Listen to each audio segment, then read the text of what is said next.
Welcome to A edu और ए edu के हमारे चैनल में स्वागत है। तो हम लोग साइंस के अंतर्गत लाइट के चैप्टर को शुरुआत किए थे फिजिक्स के अंतर्गत। तो फिजिक्स को हमने शुरुआत किया था और लाइट के बारे में हम लोग पढ़ रहे थे और लाइट के बारे में हम लोगों ने पिछले वीडियो में उसके सारे जो ओवरव्यू हैं उसे हम लोगों ने देख लिया। लाइट क्या है, लाइट के कौन कौन से प्रॉपर्टी हैं और साथ ही साथ हम लोगों ने देखा कि लाइट के कितने पार्ट्स होते हैं। अब हम लोग आते हैं लाइट के सबसे इंपॉर्टेंट भाग पर जहां से प्रश्न आते हैं, रिफ्लेक्शन ऑफ लाइट। बहुत ही इंपॉर्टेंट टॉपिक है, प्रकाश का परावर्तन कहते हैं। तो रिफ्लेक्शन ऑफ लाइट अर्थात प्रकाश का परावर्तन बहुत ही इंपॉर्टेंट है, यहां से प्रश्न आते हैं।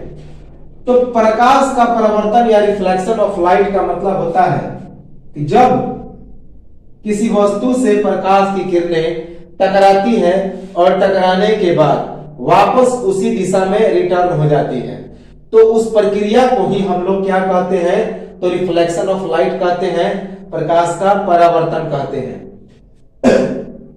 तो प्रकाश का किसी वस्तु से टकराकर वापस उसी दिशा में लौटना कहा जाता है प्रकाश का परावर्तन। तो प्रकाश का किसी वस्तु से टकराकर वापस उसी दिशा में लौटने की प्रक्रिया को प्रकाश का परावर्तन कहते हैं, रिफ्लेक्शन ऑफ लाइट कहते हैं। The returning back of light by striking through any object on its own side is called reflection of light.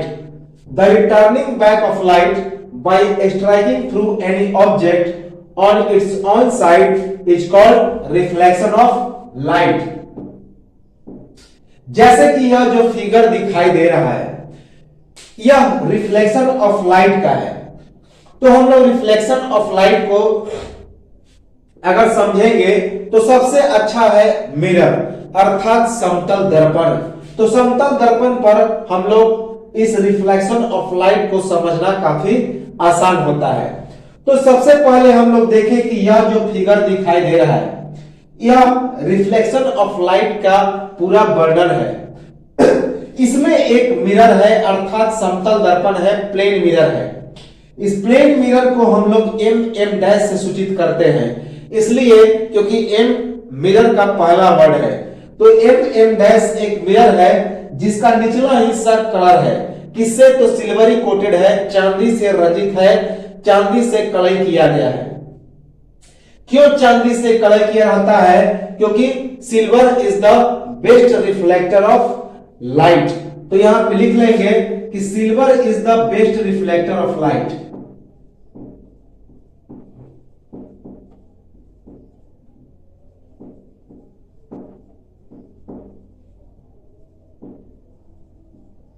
यदि पूछा जाए कि प्रकाश का सबसे उत्तम परावर्तक कौन होता है तो वह चांदी होता है, अर्थात silver is the best reflector of light. इसी कारण जो दर्पण होता है शीशे के एक छोर पर चांदी से कलई किया रहता है, क्योंकि चांदी किसी भी प्रकाश की किरण को आर पार जाने नहीं देता और वह बेस्ट रिफ्लेक्टर ऑफ लाइट होता है। और इसी कारण यह जो मिरर होता है उसका एक साइड चांदी से कलई किया जाता है। आजकल एल्युमिनियम से भी कलई किया जाता है, लोग जो कि अच्छा रिफ्लेक्टर नहीं होता है क्योंकि वो सस्ता पड़ता है। तो यह एक मिरर है और इसके एक तरफ चांदी से कलई किया गया है। यह एक आपतित किरण है, अर्थात हमने बताया था कि जब किसी वस्तु से प्रकाश निकलता है उसे सोर्सेज ऑफ लाइट कहते हैं, प्रकाश का स्रोत कहते हैं, ल्यूमिनस बॉडी कहते हैं। तो यदि कोई यह एक सोर्सेज ऑफ लाइट है, जैसे कि सूर्य प्रकाश का स्रोत है, सोर्स ऑफ लाइट है, सूर्य है, वहां से कोई किरण इस दर्पण पे पड़ता है जिसे आपतित किरण कहते हैं। तो जब कोई प्रकाश की किरण किसी प्रकाश स्रोत से निकलता है और वस्तु पर पड़ता है तो उस आने वाली किरण को आपतित किरण या इंसिडेंट रे कहते हैं।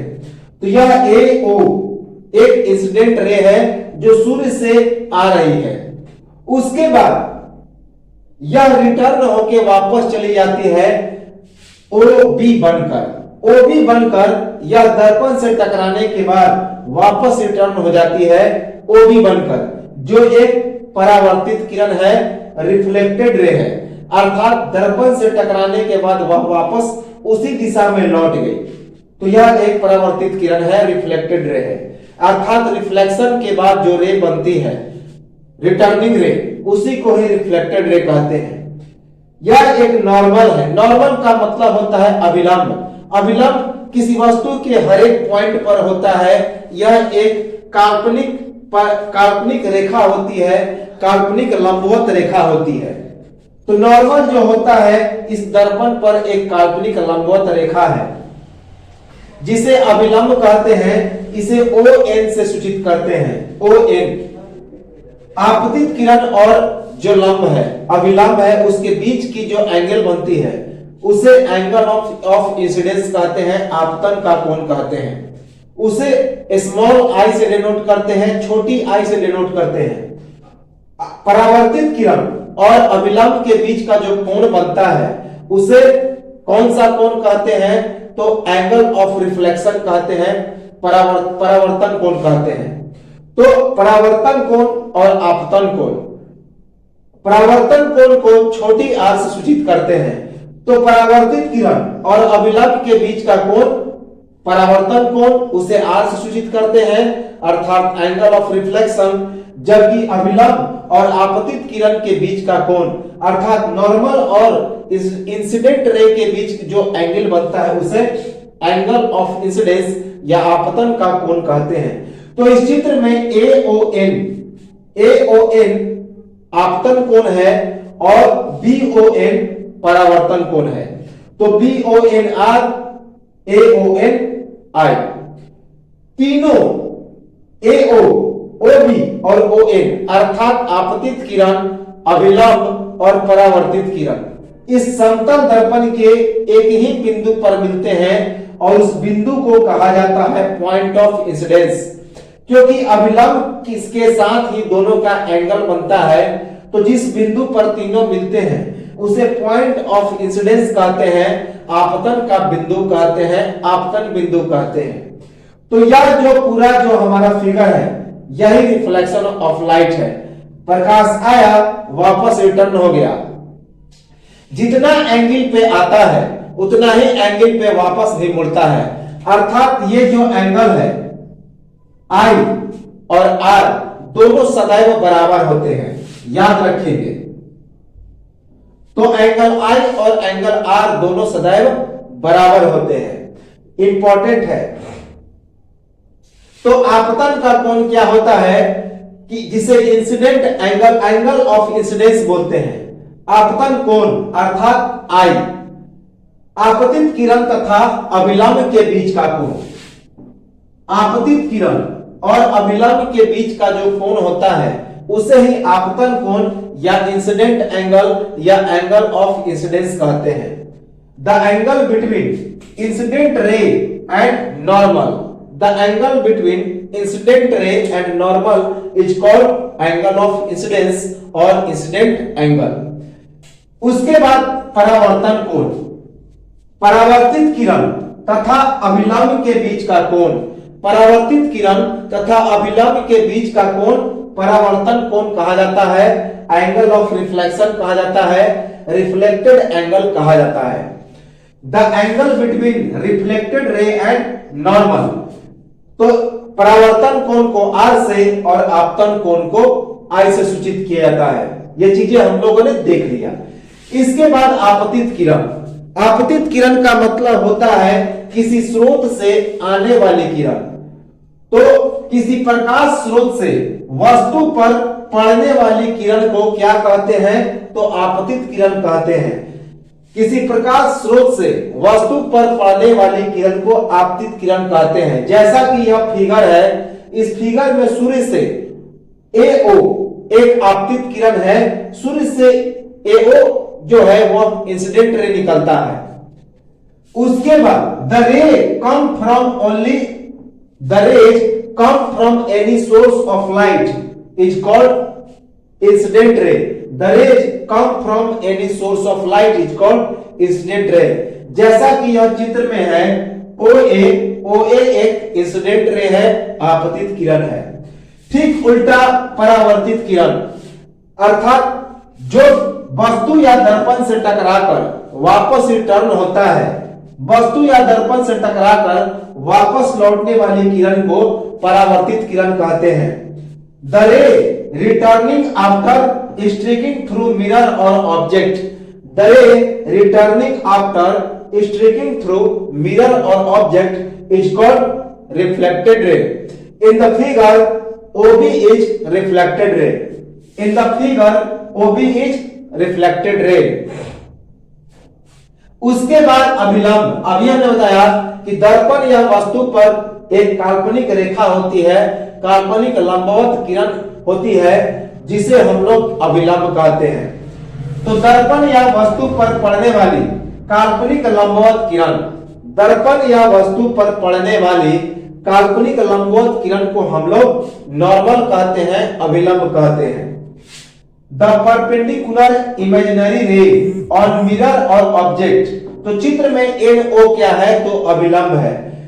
तो द परपेंडिकुलर इमेजिनरी रे, यह एक काल्पनिक रेखा होता है, इमेजिनरी रे होता है, ऑन मिरर और ऑब्जेक्ट। तो चित्र में NO क्या है? तो अभिलंब है। अब हम लोग आते हैं इस समतल दर्पण पर। तो समतल दर्पण के बारे में हम लोग देखे थे, तो थोड़ा समतल दर्पण को हम लोग समझ लें। तो अभी हमने बताया कि समतल दर्पण शीशे का एक पतला भाग होता है, जिसका एक तरफ चांदी से रंजित रहता है, सिल्वरी कोटेड रहता है। क्यों? क्योंकि लाइट जब आता है दूसरे छोर से, तो यह लाइट को आर पार होने नहीं देता, क्योंकि यह बेस्ट रिफ्लेक्टर होता है लाइट का। और इस प्रकार इसमें इमेज बनता है शीशा में, जिसके कारण हम लोग अपने चेहरे को आसानी से देख पाते हैं। तो यदि पूछा जाएगा कि समतल दर्पण क्या है, तो समतल दर्पण एक शीशे का एक पतला भाग होता है, जो कि परावर्तन का काम करता है। तो पतले शीशे का एक भाग, जिसका एक सतह चांदी से रंजित रहता है, चांदी से कलाई किया रहता है, जिसका नाम क्या है? तो रंगीन भाग उसे कहते हैं। इसे परावर्तक सतह भी कहा जाता है। जबकि दूसरा जो भाग होता है वह चमकीला या अपरावर्तक सतह होता है। तो जो भाग रंगा हुआ नहीं रहता उसे चमकीला या अपरावर्तक सतह कहते हैं। तो समतल दर्पण पतले शीशा का एक भाग होता है, जिसका एक सतह चांदी से रंजित रहता है, जिसे क्या कहते हैं? तो रंगीन भाग कहते हैं, और उसे परावर्तक सतह भी कहते हैं। तथा दूसरा भाग चमकीला होता है और उसे अपरावर्तक सतह भी कहा जाता है। Mirror is a part of thin glass whose one part is coated by silver called reflecting or colorful surface, whereas the other surface is called non-reflecting or shining surface।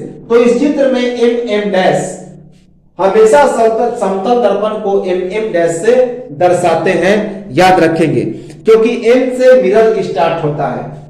Mirror is a part of thin glass whose one part is coated by silvery coated called reflecting or colorful surface, whereas the other surface is called non-reflecting or shining surface।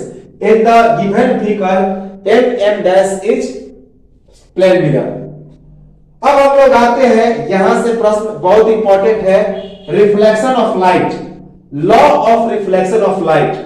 प्रकाश के परावर्तन के कौन कौन से नियम हैं? तो प्रकाश के परावर्तन के दो नियम हैं, law of reflection of light. तो अभी हमने बताया कि एंगल ऑफ इंसिडेंस और एंगल ऑफ रिफ्लेक्शन, अर्थात आपतन का कोण और परावर्तन का कोण दोनों बराबर होता है। यदि I का वैल्यू 30 डिग्री है तो R का वैल्यू भी 30 डिग्री होगा। तो इस प्रकार AOM का मान कितना होगा? तो 60 डिग्री। तो उसी प्रकार BOM डैश का मान भी होगा 60 डिग्री। तो आपतन कोण और परावर्तन कोण सदैव क्या होते हैं? आपतन कोण और परावर्तन कोण दोनों बराबर होते हैं। तो पहला नियम है कि आपतन कोण और परावर्तन कोण सदैव क्या होते हैं, तो बराबर होते हैं। अर्थात angle of incidence is equal to angle of reflection. Angle of incidence is angle of reflection. It means angle I is equal to angle R। तो पहला नियम हो गया आपतन का कोण परावर्तन के कोण के सदैव बराबर होता है। Angle of incidence is equal to the angle of reflection. Second, आपतित किरण, परावर्तित किरण और अभिलंब तीनों दर्पण के एक ही सतह के एक ही बिंदु पर मिलते हैं और इस बिंदु को क्या कहते हैं, तो आपतन बिंदु कहते हैं और इसे O से सूचित करते हैं। O से सूचित किया जाता है।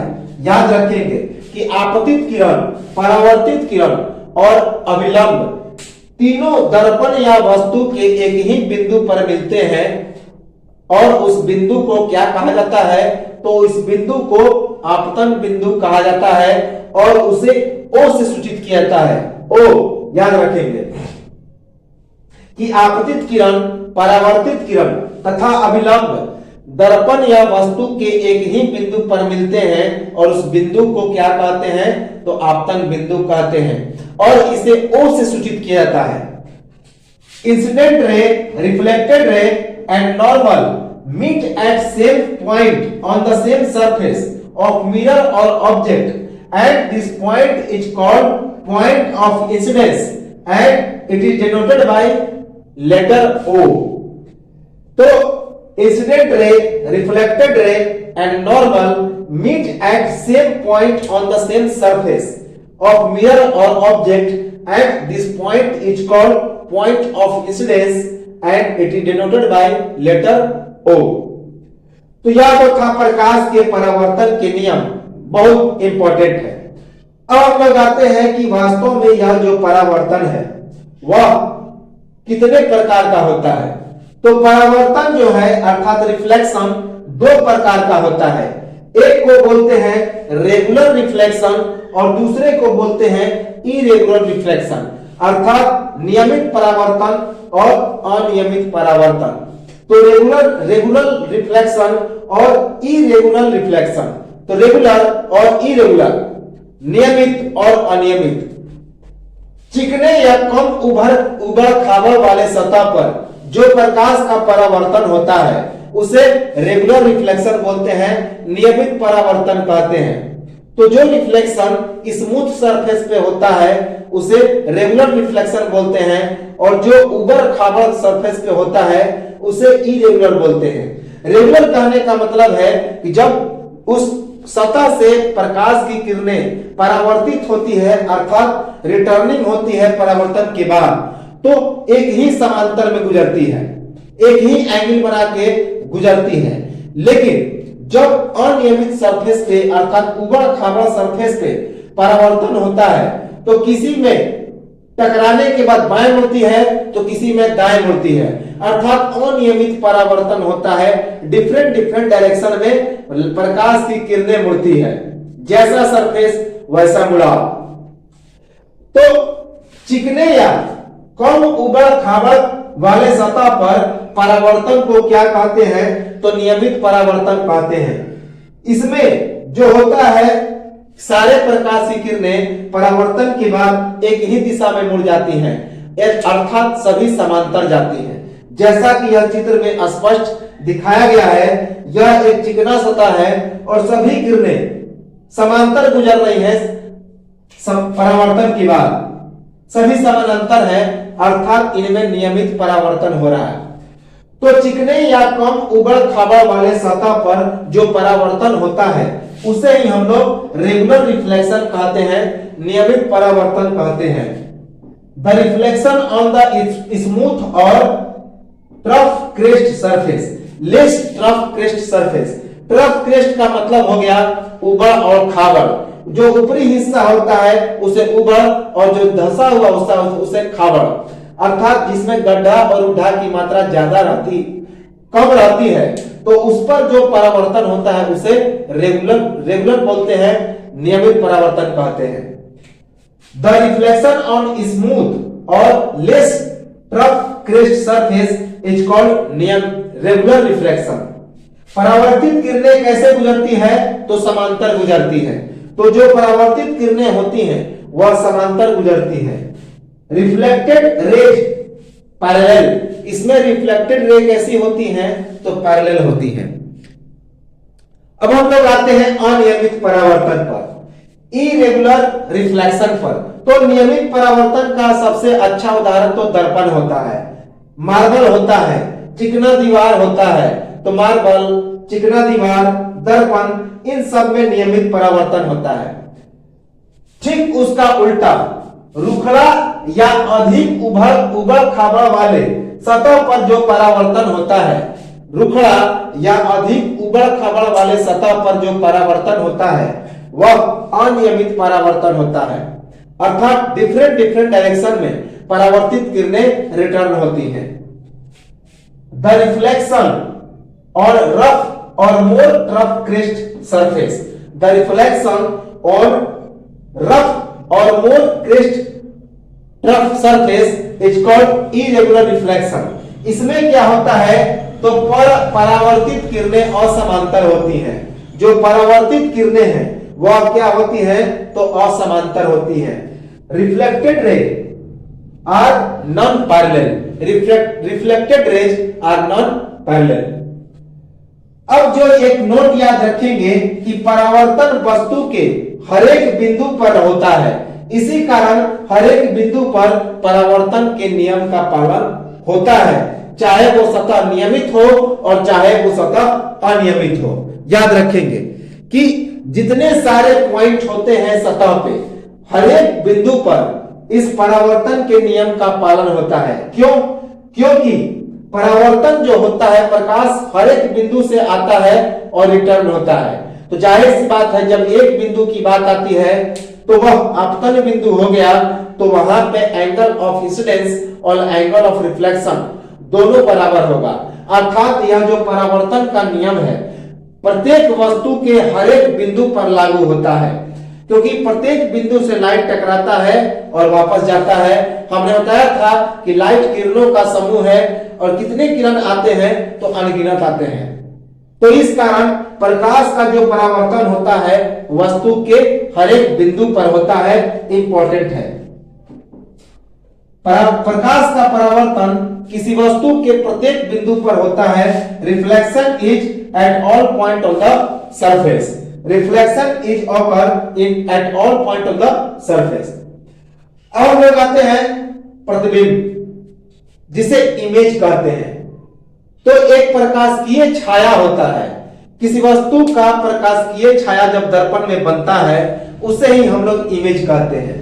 तो इमेज किसी वस्तु का प्रकाशकीय छाया होता है। तो इमेज अर्थात प्रतिबिंब किसी वस्तु की प्रकाशकीय छाया, तथा इसका निर्माण कैसे होता है? तो जब प्रकाश किरणों के एक बिंदु पर वास्तव में मिलते हैं या मिलती हुई प्रतीत होती है तो उसे हम लोग प्रतिबिंब कहते हैं। इसे आई से सूचित करते हैं, कैपिटल आई से। तो जब किसी वस्तु की प्रकाशकीय छाया है और इसका निर्माण कैसे होता है? तो जब प्रकाश की किरणें किसी एक बिंदु पर वास्तव में मिलती हैं या मिलती हुई प्रतीत होती हैं तो वहीं पर यह प्रतिबिंब का निर्माण होता है और इसे कैपिटल आई से सूचित करते हैं। याद रखेंगे, कैपिटल आई से, तो बड़ा आई से सूचित करते हैं इस प्रतिबिंब को। तो किसी वस्तु की यह एक प्रकाशकीय छाया है और इसका निर्माण प्रकाश की किरणें जब किसी एक बिंदु पर वास्तव में मिलती हैं या मिलती हुई प्रतीत होती है तभी जो है इस प्रतिबिंब का निर्माण होता है और इसे कैपिटल आई से सूचित करते हैं। Image is an optical shadow of any object and it is formed by meeting of light rays at a point or appear to meet at a point and it is denoted by capital letter I. तो image is an optical shadow of any object and it is formed by meeting of meeting of all light rays at a point और appear to meet at a point and it is denoted by capital letter I. Important है, याद रखेंगे। प्रतिबिंब के कितने प्रकार होते हैं? अब हम लोग देखें कि टाइप्स ऑफ इमेज कितने होते हैं।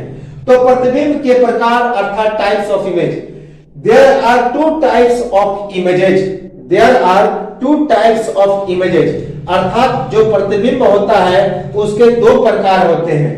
एक को बोलते हैं वास्तविक प्रतिबिंब और दूसरे को बोलते हैं काल्पनिक प्रतिबिंब। तो एक हो गया रियल इमेज और दूसरा हो गया वर्चुअल इमेज।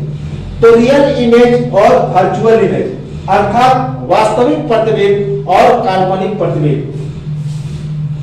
जब प्रकाश की किरणें परावर्तन के बाद वास्तव में एक बिंदु पर मिलती हैं, तो उस प्रकार जो प्रतिबिंब बनता है उसे वास्तविक प्रतिबिंब कहते हैं।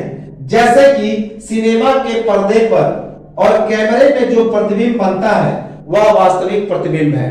तो सिनेमा के पर्दे पर जो प्रतिबिंब बनता है वह वास्तविक है, क्योंकि उसमें दाहिना हाथ बायां नहीं होता और बायां हाथ दाहिना नहीं होता। अर्थात अगर कोई व्यक्ति दाहिना हाथ से कोई काम करता है, दाहिना हाथ दिखाता है तो दाहिना ही दिखेगा, लेकिन मिरर में ऐसा नहीं होता, समतल दर्पण में ऐसा नहीं होता। अगर हम लोग दाहिना हाथ को देखेंगे तो उसका इमेज लगेगा कि बायां हाथ है।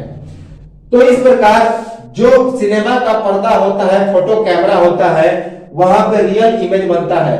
जैसा हम लोग फोटो खींचेंगे उसी प्रकार से वह फोटो में दिखेगा। तो जब प्रकाश की किरणें परावर्तन के बाद वास्तव में एक बिंदु पर मिलती है, तो इस प्रकार जो प्रतिबिंब बनता है उसे वास्तविक प्रतिबिंब कहते हैं। जैसे कि सिनेमा का पर्दा और फोटो कैमरा में जो प्रतिबिंब बनता है वह वास्तविक प्रतिबिंब है। आगे हम लोग देखेंगे कि किस प्रकार जो लाइट है वो मिलती है। जब हम लोग स्फेरिकल मिरर पढ़ेंगे, गोलीय दर्पण पढ़ेंगे, तो यह पूरी तरह से स्पष्ट हो जाएगा जब हम लोग फोकस या फोकस दूरी के बारे में पढ़ेंगे। तो when light rays meet really at a point after reflection, then the image formed at that point is real image, such as image on photo camera or cinema. When light rays meet really at a point after reflection, then the image formed at that point is called real image, such as image on photo camera or cinema. दूसरा है काल्पनिक प्रतिबिंब या virtual image. इसे आभासी भी कहा जाता है। तो काल्पनिक प्रतिबिंब को आभासी प्रतिबिंब भी कहा जाता है, अर्थात यह कल्पना या वास्तव में तो नहीं मिलते लाइट, लेकिन मिलते हुए प्रतीत होते हैं। जब प्रकाश की किरणें परावर्तन के बाद एक बिंदु पर मिलती हुई प्रतीत होती है और इस प्रकार जो इमेज बनता है तो उसे काल्पनिक या आभासी प्रतिबिंब कहते हैं। जैसे कि समतल दर्पण में काल्पनिक प्रतिबिंब बनता है, अवतल लेंस में काल्पनिक प्रतिबिंब बनता है, उत्तल दर्पण में काल्पनिक प्रतिबिंब बनता है। ये चीजें हम लोग आगे देखेंगे कि कैसे इनमें काल्पनिक प्रतिबिंब बनता है।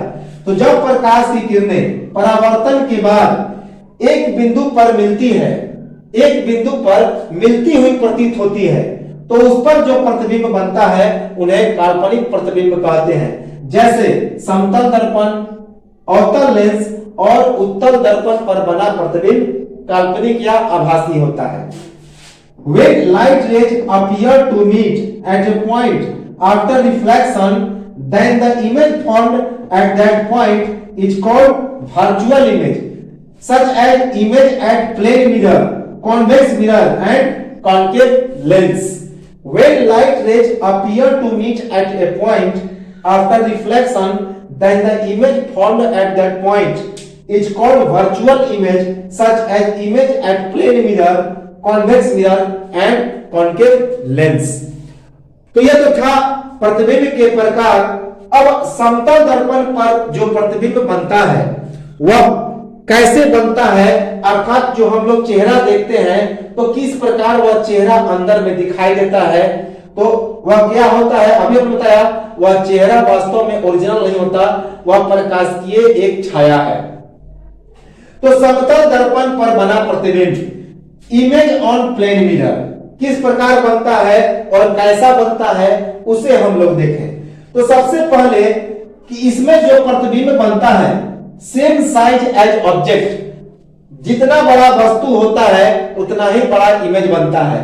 तो इसे हम लोग समझ लें, जैसे कि यह एक मिरर है एम डैश, ये जो है प्रिंसिपल एक्सिस है, मुख्य अक्ष कहा जाता है, आगे हम लोग पढ़ेंगे। तो यह ओ ए एक मुख्य अक्ष है और यह ओ डैश ए एक मुख्य अक्ष है, प्रिंसिपल एक्सिस है, उस पर ओ ए एक वस्तु है। जब यहां से कहीं स्रोत से लाइट आती है या इंसिडेंट रे आती है तो दर्पण से टकराने के बाद यह लॉ ऑफ रिफ्लेक्शन को पालन करेगा, तो यह टकरा के वापस रिटर्न होगा उसी दिशा में, तो यह एक रिफ्लेक्टेड रे है। तो यहां से आया, टकरा के यहां गया, यह एक नॉर्मल है, तो जितना एंगल पे आया उतना ही एंगल पे वापस मुड़ गया। लेकिन जब हम लोग यहां से देखेंगे, जब हम लोग यहां से देखेंगे तो क्या पता चलेगा, यह जो प्रकाश की किरण है यहां से आ रही है, तो ठीक जितनी दूरी पर यह वस्तु थी उतना ही दूरी पर यह प्रतिबिंब दिखाई देगा, और जो अंदर में दिखाई देता है उसे ही इमेज या प्रतिबिंब कहते हैं। इसे आई से डिनोट करते हैं। तो जितना बड़ा यह ओए वस्तु होगा उतना ही बड़ा आई ए डैश एक इमेज बनेगा। तो इस प्रकार जो हमारा चेहरा यहाँ पे है वह यहाँ दिखाई देगा, क्योंकि यदि यहाँ पे नाक रहेगा तो नाक ऐसे दिखाई देगा, क्योंकि लाइट टकरा के यहाँ नाक से आ रहा है, तो इमेज किसका बनेगा, नाक का बनेगा, न कि सिर का बनेगा। इसीलिए जब हमारा नाक सामने होता है दर्पण के तो इमेज बनता है नाक का, क्योंकि लाइट नाक से टकरा के दर्पण पे जाती है, और इसी को हम लोग लैटरल इन्वर्सन कहते हैं। लैटरल इन्वर्सन अर्थात दाहिने हाथ का इमेज बायां और बायां हाथ का इमेज दायां। तो इस प्रकार समतल दर्पण में इमेज बनेगा, वस्तु के आकार के बराबर जितनी दूरी पर वस्तु है उतना ही दूरी पे प्रतिबिंब बनेगा। उसके बाद यह सीधा बनता है, अर्थात यह मुख्य अक्ष पर जब वस्तु सीधा है तो प्रतिबिंब भी क्या बनेगा, तो मुख्य अक्ष पर उसी दिशा में सीधा बनेगा। और साथ ही साथ इसमें लैटरल इन्वर्टेड बनता है, पार्श्व विवर्तित बनता है, दायां बायां और बायां दायां दिखाई देगा। तो सेम साइज एज ऑब्जेक्ट, वस्तु के आकार के बराबर बनता है। दर्पण से जितनी दूरी पर वस्तु होती है उतनी ही दूरी पर प्रतिबिंब का निर्माण होता है समतल दर्पण में। तो समतल दर्पण में वस्तु पर दर्पण से जितनी दूरी पर होती है उतनी ही दूरी पर प्रतिबिंब बनता है। अर्थात इस चित्र में MO बराबर MI है, या जो MO है वस्तु से दर्पण की दूरी वह बराबर है MI के, वस्तु से प्रतिबिंब की दूरी के बराबर है। सेम डिस्टेंस एज ऑब्जेक्ट, तो जो इसमें इमेज बनता है सेम डिस्टेंस एज ऑब्जेक्ट बनता है। काल्पनिक एवं सीधा होता है, वर्चुअल एंड इरेक्ट। एक बात याद रखेंगे, जहां पे काल्पनिक प्रतिबिंब बनेगा वहां पे सीधा प्रतिबिंब बनेगा, और जहां पे वास्तविक बनेगा वहां पे उल्टा प्रतिबिंब बनेगा। आगे हम लोग इसे और डिटेल में देखेंगे। तो काल्पनिक और सीधा बनता है, अर्थात वर्चुअल एंड इरेक्ट बनता है। पार्श्व विवर्तन होता है, अर्थात इसमें जो इमेज बनता है वह पार्श्व विवर्तित बनता है। अभी हमने बताया लैटरल इन्वर्सन बनता है, लैटरली इन्वर्टेड बनता है। तो पार्श्व विवर्तन का मतलब क्या है कि जब दर्पण में बायां भाग दायां दिखाई दे और दायां भाग बायां दिखाई दे तो उसे ही लैटरल इन्वर्सन कहते हैं। तो समतल दर्पण में प्रतिबिंब लैटरली इन्वर्टेड बनता है, पार्श्व विवर्तित बनता है। तो दर्पण में दायां हाथ का बायां तथा बायां हाथ का दायां दिखाई पड़ना क्या कहा जाता है, तो पार्श्व विवर्तन कहा जाता है, लैटरली इन्वर्सन कहा जाता है।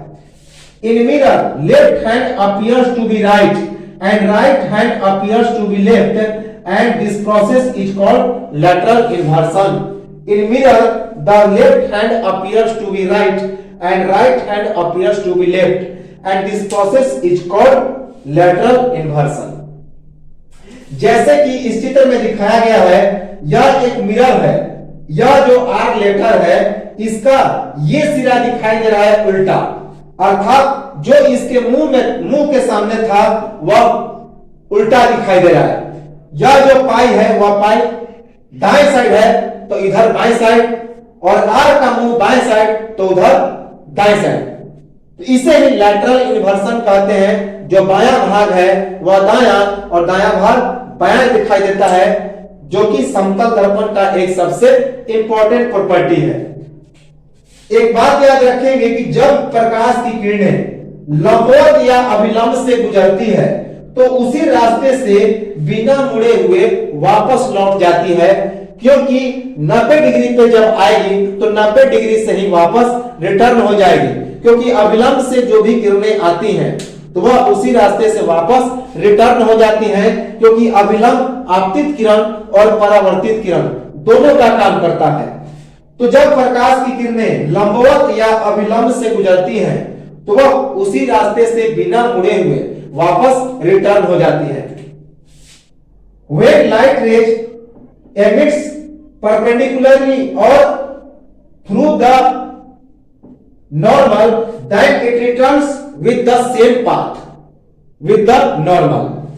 When light rays emits perpendicularly or through the normal, then it returns same path with normal।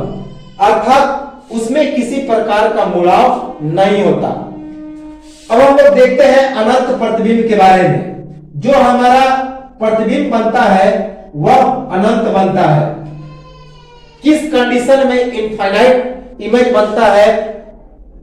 जो बहुत सारे प्रतिबिंब बनते हैं किस कंडीशन में? तो जब दो दर्पण एक दूसरे के समानांतर होते हैं तो उस कंडीशन में बहुत सारे इमेज बनते हैं, मल्टीपल इमेज का निर्माण होता है। तो यह ऑब्जेक्टिव में पूछा जाता है कि किस परिस्थिति में दर्पण में बहुत सारे प्रतिबिंब बनते हैं, मल्टीपल इमेज बनते हैं। तो जब दर्पण की स्थितियां कैसी हो? तो एक दूसरे के समानांतर हो। जैसे कि हम लोग देखते हैं जो सैलून होता है, तो सैलून में क्या रखा रहता है कि दो दर्पण एक दूसरे के सामने होते हैं, और इसी कारण चेहरा और हमारे पीछे का भाग दोनों दिखाई पड़ता है। तो इसे हम लोग आगे समझेंगे। तो अनंत प्रतिबिंब या फिर मल्टीपल इमेज, तो मल्टीपल इमेज या अनंत प्रतिबिंब कब बनता है? तो जब दो दर्पण एक दूसरे के समानांतर हो। इंपॉर्टेंट है। तो जब दो दर्पण एक दूसरे के समानांतर होते हैं तो उनमें अनंत प्रतिबिंब का निर्माण होता है। जब दो दर्पण एक दूसरे के समानांतर होते हैं तो अनंत प्रतिबिंब या मल्टीपल इमेज का फॉर्मेशन होता है। When two mirrors are parallel, then there are multiple images are formed। When two mirrors are parallel, then there are multiple images are formed। तो आगे हम लोग देखेंगे कि अनंत जो प्रतिबिंब बनता है किस प्रकार हमारे सामने जब दो दर्पण समानांतर होते हैं तो बहुत सारे प्रतिबिंब बनते हैं, और सैलून में हम लोग अपना चेहरा और अपना सिर एक आसानी से देख पाते हैं। तो आगे हम लोग देखेंगे, एक स्क्रीनशॉट लें और मिलेंगे हम लोग अगले वीडियो में और चर्चा करेंगे मल्टीपल इमेज की। तब तक